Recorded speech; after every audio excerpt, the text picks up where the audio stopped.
The mansion was like something out of a dream. White marble floors gleamed under golden chandeliers. Huge windows spilled sunlight into rooms filled with expensive furniture most people couldn't even pronounce the names of. Outside, a silver fountain danced in front of a circular driveway where a line of luxury cars sat quietly, like bodyguards. But despite all the beauty, one thing was certain: no maid ever lasted more than a single day. Everyone in the neighborhood had heard the stories. The billionaire, Charles Whitmore, was a single father to triplets who were nothing short of chaos wrapped in designer clothes. They were 7 years old, Dax, Dawson, and Daisy, adorable on the outside like something from a toy commercial. But once left in the care of anyone other than their father or tutors, something dark seemed to awaken in them. They had driven out every maid, nanny, or babysitter that dared to enter the Whitmore estate. Some had left in tears. Others had refused to speak about what happened inside. One woman even left mid-shift, walking barefoot down the driveway, leaving her shoes behind, and yet Charles kept hiring. No one knew if it was out of desperation or denial, but the billionaire was determined to find someone who could help him manage the home, especially with his company preparing for its largest merger. Yet, the last housekeeper barely made it past lunchtime. She'd been found in the pantry, shaking. That's when Ava Daniels walked in. Ava didn't come from money. She didn't wear pearls or carry designer bags. Her purse was second-hand, her shoes scuffed, and her resume was light, but her eyes told a different story. She was calm, not cold, but still, like a woman who had already seen the worst the world could throw at her and didn't flinch anymore. She was in her late 30s, black, with a short afro that framed her face and skin the color of polished walnut. She had the kind of smile that made people want to be honest with her, and a stare that made them too scared to lie. Charles interviewed her out of courtesy, assuming she wouldn't last, but Ava wasn't like the others. She didn't ask about the size of the mansion or the salary. She didn't flinch when Charles warned her about the triplets. Instead, she asked him just one question: do they know their mother's story? Charles froze. He hadn't heard anyone mention his late wife in a long time, especially not someone who hadn't been prompted. No, he said quietly. They don't talk about her. Ava nodded as if that was all she needed to know. I'll start tomorrow. The next morning, Ava showed up at 6:45 a.m. sharp. No makeup. Hair tied back. A plain navy blue uniform and a small bag with just a notepad, a book, and what looked like a homemade lunch. The front gate security recognized her instantly, probably because most maids had already stormed out by that hour on their first day. Inside, the house was quiet, but not for long. By 7:15, all hell broke loose. The triplets had discovered her. Dax emptied a bottle of maple syrup over the grand staircase. Dawson screamed like a siren and ran with a paintbrush across the walls. Daisy? She calmly snuck into Ava's bag and took out her book, ripping the first page before Ava even had time to react. Most people would have yelled, others might have cried, but Ava just stood there staring at the 3 kids. And then she smiled. All right, she said, like she'd just been handed 3 little puzzles. So that's how it's gonna be. She didn't punish them. She didn't try to be their friend either. She simply started cleaning. By noon, things got stranger. The syrup was cleaned up, the walls were washed. The ripped book page was repaired with tape. Ava moved through the house like she knew it better than they did. She even hummed while she worked. Not loud, just softly enough that it felt like a lullaby for the house itself. The triplets followed her like shadows, trying everything to get her to break. They hid her lunch. She ate crackers from the kitchen. They locked her in the laundry room. She folded towels while she waited. They spilled milk on the antique rug. She cleaned it, then had them help. Dax frowned. Why aren't you mad? Ava looked at him. Would it help you feel better if I was? None of them had a response. By evening, the house was quiet again. For the first time in months, Charles walked in after work and didn't hear yelling, glass breaking, or a maid on the verge of quitting. Instead, he found Ava seated calmly in the living room, sipping tea. The triplets sat nearby, not asleep, not wild, just I fed them. Cleaned the rooms. They're working on drawing pictures now, Ava said without even looking up. We'll talk about their mom tomorrow, Charles blinked. You what? Tomorrow, she repeated. They're ready. They just don't know it yet. He didn't know what to say. Nobody had ever said those words inside that house, not even him. But something in Ava's voice made him believe her. Later that night, as Ava packed up to leave, Daisy came running to her. Will you be back tomorrow? The little girl asked, her big blue eyes blinking up. I said I'd stay, didn't I? Ava smiled. Now go to bed. But Daisy didn't move. She leaned in and whispered, Everyone leaves us. Are you going to leave too? Ava knelt down and placed her hand gently on Daisy's cheek. Not unless you tell me to. The next day would change everything, but none of them knew that yet, because while Ava was preparing breakfast the next morning, something unexpected happened. A phone call came in. One that wasn't meant for her, but she picked it up anyway. And the voice on the other end didn't realize who was listening.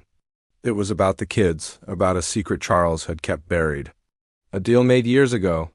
A choice that had cost their mother her life, and as Ava stood there, the phone shaking slightly in her hand, the calm in her eyes shifted, because now she understood why no one could survive in that house, and why she had to no matter what. The children weren't the problem. They were the victims, but of what? That was something even Charles wasn't ready to admit. Not yet. And as the triplets tiptoed into the kitchen, laughing quietly with syrup on their fingers again, Ava turned to face them not as a maid, but as the only one willing to uncover the truth, and the only one strong enough to stand between them. And what was coming next? Ava didn't sleep much that night. She sat at the small kitchen table in her apartment, staring at the corner of the notepad where she'd scribbled just 2 words from the phone call she'd overheard earlier. Custody settlement. The man on the other end hadn't said much, just that the clock was ticking and that she was supposed to disappear quietly. There was no name, no location, nothing clear. But Ava had heard enough. She'd worked in enough homes, seen enough desperate parents, and read between enough lines to recognize the sound of a cover-up when she heard one. The next morning, she arrived at the Whitmore mansion earlier than usual. The gates opened without her needing to call security. Even they were beginning to treat her differently. It was subtle, just a nod, an extra second of eye contact. But Ava noticed everything. And that morning, something in the air felt heavier inside. The triplets were unusually quiet. Dax sat at the breakfast bar, spinning his spoon slowly in a bowl of cereal. Dawson was on the floor, building something with blocks, though the pieces didn't seem to fit. Daisy stared at the painting above the fireplace, not blinking. Morning, Ava said, her voice light. But not fake, they all murmured back, one by one. Something was off. Ava tied her apron, started the dishes, and casually glanced toward Charles's office door, still closed. The man barely slept these days. She hadn't seen him smile once. As she moved through the hallway, her steps slowed in front of the door to the master suite. She wasn't supposed to enter. It was one of Charles's rules. But that morning she leaned closer, listening. There was no sound. Still. Something told her not to ignore that room much longer. Back in the kids' wing, Ava found Daisy alone, trying to braid one of her doll's hair. The girl's small fingers trembled slightly. You all right, sweetheart? Daisy nodded, but it wasn't convincing. Then she asked something that made Ava freeze. Do you think my mommy loved me? Ava knelt down. I think your mommy loved you more than anything in this world. Then why did she leave? That question landed like a stone in Ava's chest. She didn't answer it, not yet. Instead, she took the doll and started braiding the hair carefully, strand by strand. Sometimes, she said slowly, grown-ups don't get to make the choices they want, and sometimes the people we love have to go, even when they don't want to. Daisy nodded again, but her eyes were glassy now. She didn't cry. None of the triplets ever did. Not really.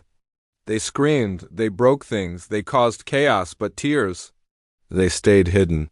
Almost like they were trained not to show that part. Later in the day, while Dawson and Dax were in the garden with their private tutor, Ava slipped into the library. She wasn't looking for books. She was looking for answers. There was something strange about this house, something no cleaning job could scrub away. Dust didn't settle here, but secrets did. She ran her fingers along the shelves, not really expecting to find anything. Until she did, a photo album, out of place and slightly dusty, tucked behind a row of legal journals. It wasn't labeled. Ava hesitated, then opened it. The first photo was of Charles and a woman with deep brown eyes and long curls, elegant, with a sharp but warm expression. Her name wasn't written, but Ava knew this was the triplets' mother.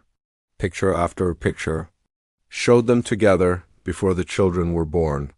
Then came baby photos, 3 cribs in a white room, little hands wrapped around fingers, and then nothing. No birthday parties. No holidays, no shots of her holding the kids as toddlers. Just a sudden stop. And then the last page. It was blank, except for one thing, a hospital wristband taped to the paper.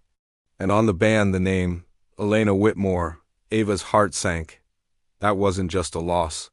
That was grief frozen in time. Suddenly the door creaked open. Ava turned quickly. Her body stiff. Charles stood in the doorway. He didn't look angry. He looked exhausted. "You found it," he said quietly. Ava closed the album. "I wasn't snooping, I know." There was a long pause. "She died in this house," he said, his voice flat. "In that room upstairs, she got sick.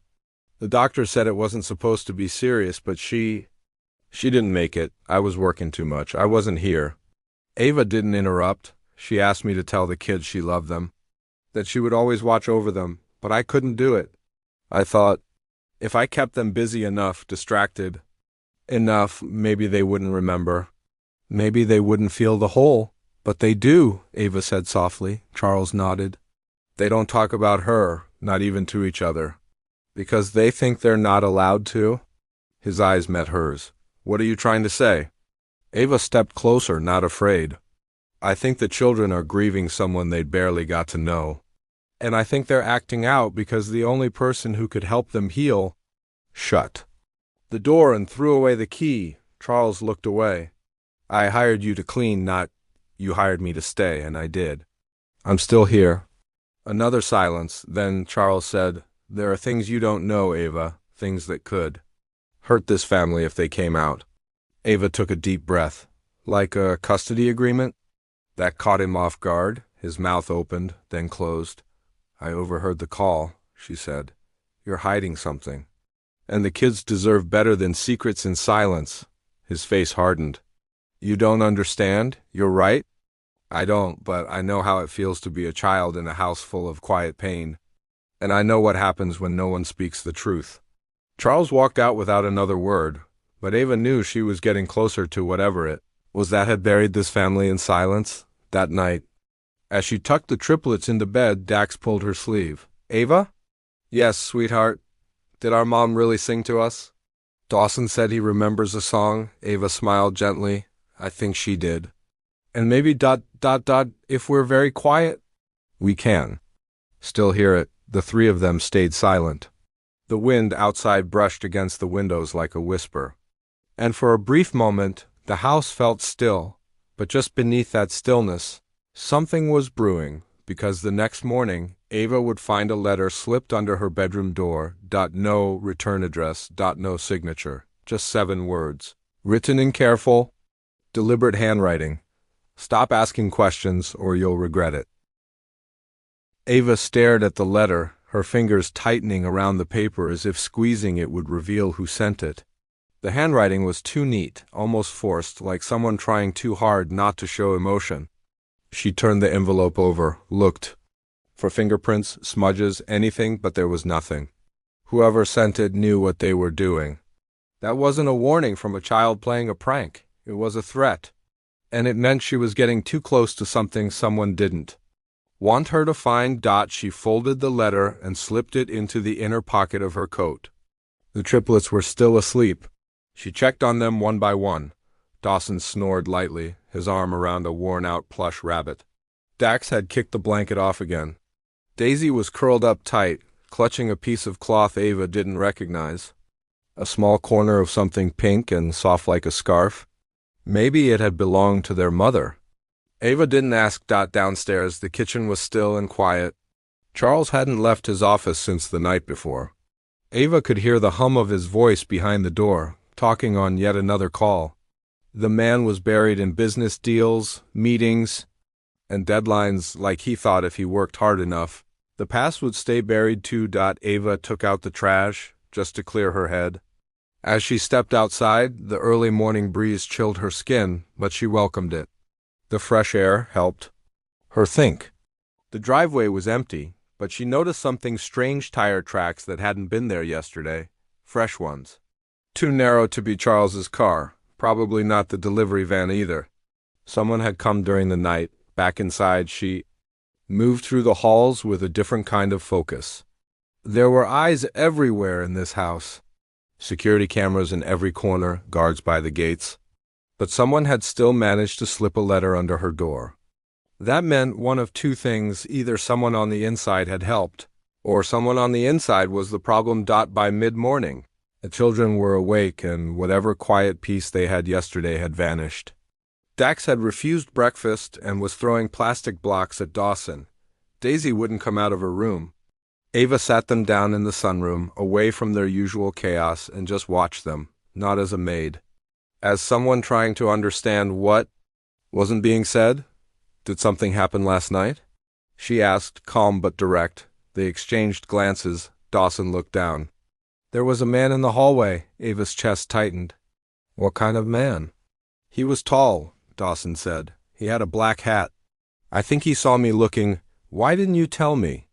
"I thought he was with Dad," Dawson muttered. Ava didn't push further.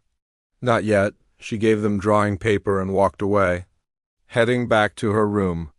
If someone had entered during the night, they must have come through the back service door. It was the only one without a working security camera. She remembered noticing the broken red light on her first day. Now, it felt like a setup. In her room, she pulled out her phone and quietly called someone she hadn't spoken to in months. A friend, an old colleague from her time working at a private security firm before she'd left that life behind. She didn't go into details. "Just ask for a favor. Can you run a trace on this number?" she said, reading out the landline code she'd heard during the phone call 2 days ago. "And check property records for the Whitmore estate. I think something was changed recently." Her friend didn't ask questions. "I'll call you tonight." When Ava returned to the kids, Daisy had drawn something that made her stop cold. 3 stick figures labeled Dax, Dawson, and Daisy standing near a large house. In the top corner, in scribbled black crayon, was a figure drawn half invisible, hovering above them. Eyes red and hollow. "That's Mommy," Daisy whispered. Ava crouched beside her. "Is she angry?" Daisy shook her head. "She's watching. But she can't come inside." Ava didn't know what to say to that. She just hugged the girl gently, hoping that maybe her silence could offer something words couldn't. Later that day, Ava noticed something strange in the dining room. The corner of a wooden panel had been chipped, revealing something behind the wall. She waited until the house was quiet, then returned alone with a flashlight. She pressed along the panel edges until she heard a faint click. A compartment swung open just wide enough to reveal a dusty box inside. She pulled it out, heart pounding. Inside were photographs, papers, and a worn leather journal. She opened it slowly, recognizing the same neat handwriting from the threat letter. But this time, the words were personal. It was Elena's journal. Page after page of thoughts, fears, and desperate hopes. Some entries were short and sweet notes about the kids, plans for their future. Others were darker. One mentioned a boardroom fight between Charles and an unnamed partner. Another talked about something she discovered, documents she wasn't supposed to read, something about a silent investor, a man who wanted control of Whitmore Enterprises. She feared he would come for her children next. Ava's breath caught. The final page was unfinished. Just one sentence: "If something happens to me, it won't be an accident." Ava closed the journal, her hands shaking. There was a reason Charles had buried his grief in silence. A reason no one talked about Elena. This wasn't just a family in mourning, it was a family haunted by the weight of something darker. Something that still lived in the walls of that house. Ava returned the journal to her room and locked it in her bag. She had to protect the kids, no matter what. But she also knew she couldn't do it alone. That night, her phone buzzed, her contact. Had found something, the number you gave me? It's registered to a shell company, offshore, no trace of who owns it. But listen, property records for Whitmore Estate were updated 2 weeks ago. There's a clause added under emergency transfer rights. If Charles dies or becomes unfit, control of the house and custody of the children defaults to someone named Elias Gorman.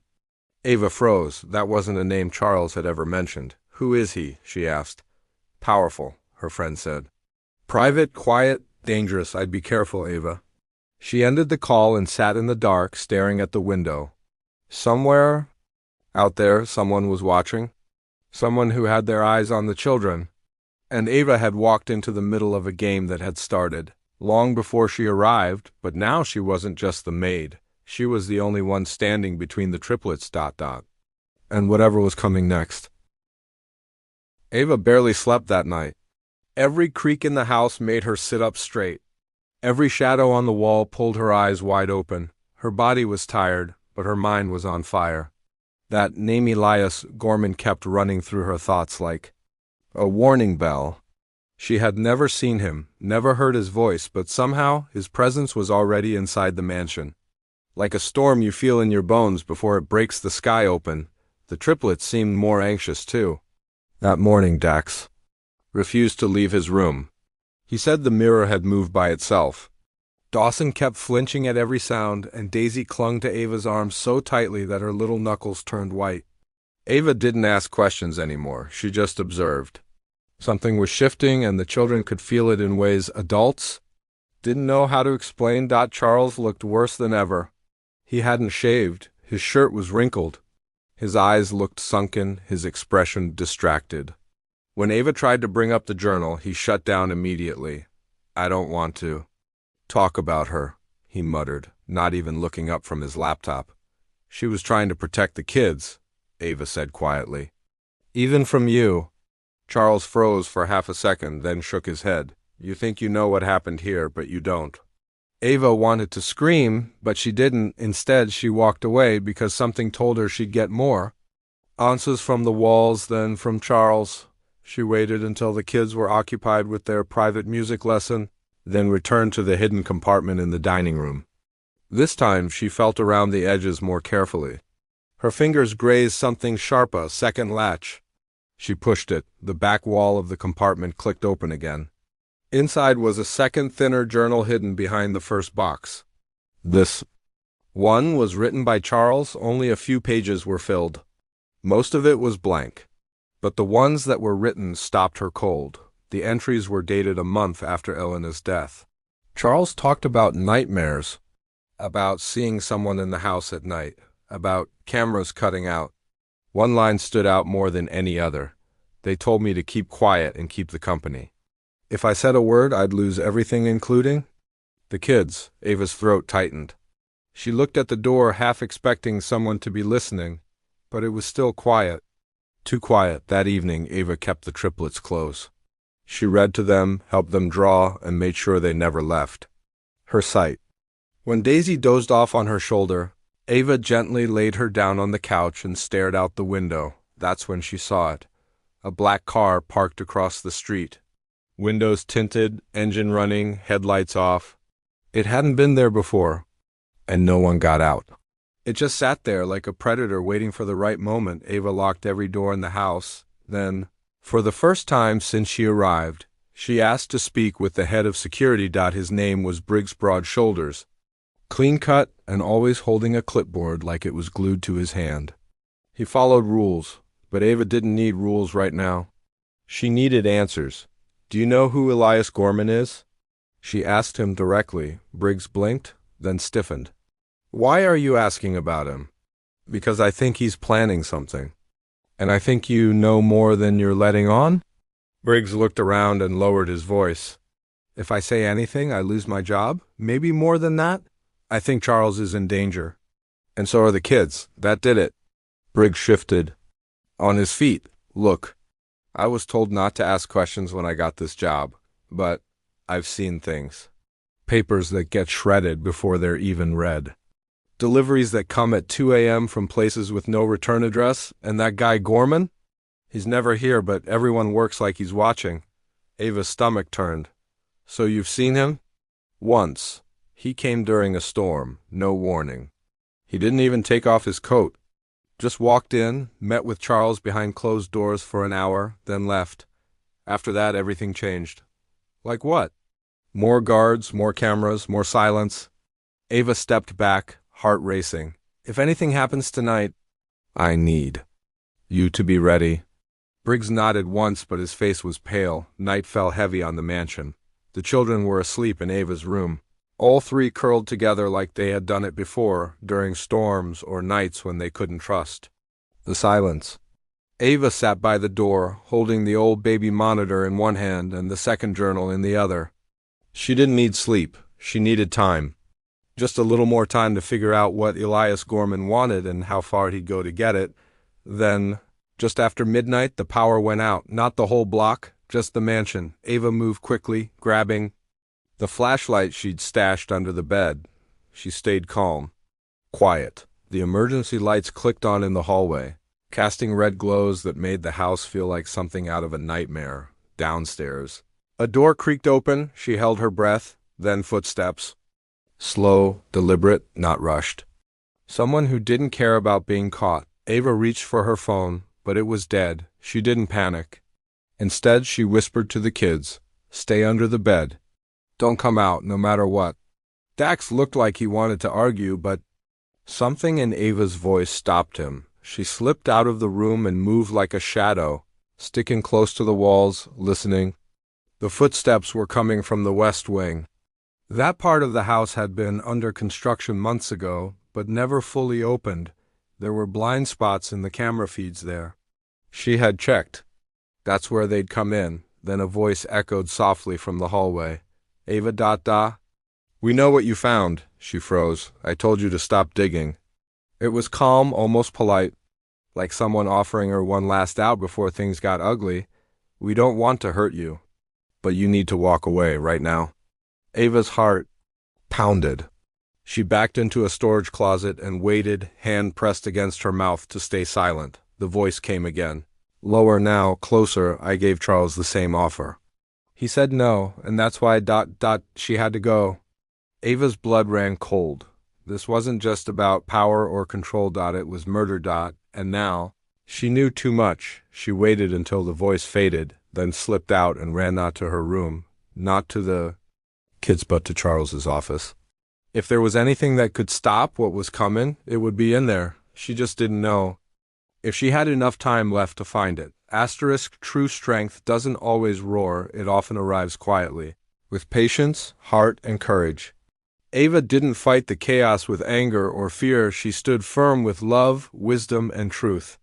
In a house full of silence, secrets, and pain, she became the voice of healing. No matter how powerful the people behind the lies may seem, truth always finds a way to rise. And sometimes it takes just one brave person to protect the innocent, challenge the system, and change everything. Even when the world underestimates you, your presence, your values, and your voice can be the very thing that turns darkness into light.